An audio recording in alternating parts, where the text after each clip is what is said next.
Сәлем достар, біз бүгін топ 10 соңғы жылдары оянған жанартаулар жайында айтатын боламыз.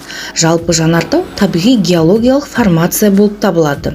Литосферадағы жарықша деп айтуға болады. Ол арқылы ыстық лава мен жанартау газдары жер бетіне шығады. Жанартаулардың арқасында жер бетінде төбелер, таулар, кейде тіпті мұхиттың ортасында аралдар да пайда болады.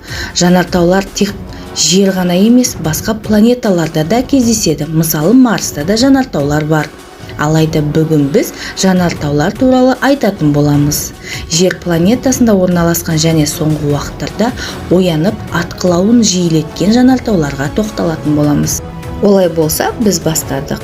Жалпы бүгінгі рейтингтің 10-шы орында Индонезияның шығысындағы Нуса провинциясындағы Левотола жанартауы. Жалпы жанартаудың биіктігі 1423 метрді құрайды. Соңғы жанартаудың атқылауы 2020 жылдың 27 қарашасында. 8-ші орында Гондурасқа жақын Никарагуа аймағындағы Сан-Кристобель жанартауы орналасқан. Жалпы жанартаудың биіктігі 1745 метрді құрайды. Соңғы жанартаудың атқылауы 2020 жылдың 27 желтоқсанында орын алған. 8-ші орында Индонезиядағы Ява аралында орналасқан Мерапи жанартауы. Бұл жанартаудың атқылауын әр 7 жыл сайын байқалады, ал кішігірім атқылау жыл сайын болып отырады. Жанартаудың биіктігі 2910 метрді құрайды. Соңғы жанартаудың атқылауы 2020 жылдың 31 желтоқсанында байқалған.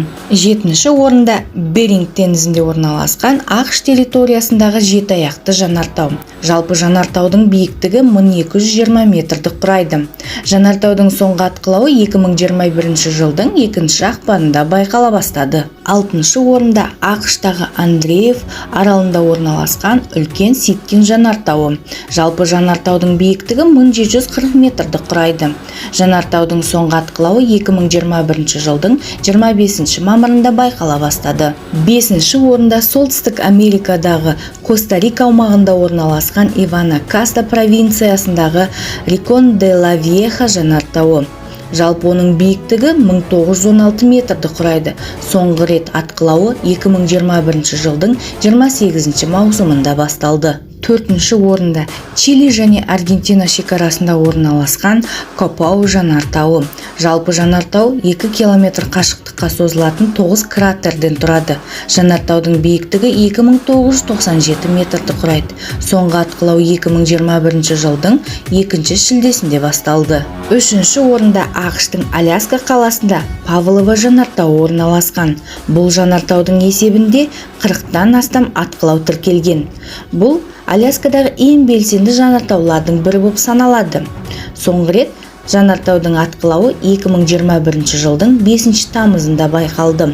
Жалпы биіктігі 2519 метрді құрайды. 2-ші орында Испаниядағы Кумбре Вьеха жанартауы орналасқан. Жанартаудың жалпы биіктігі 1949 метрді құрайды.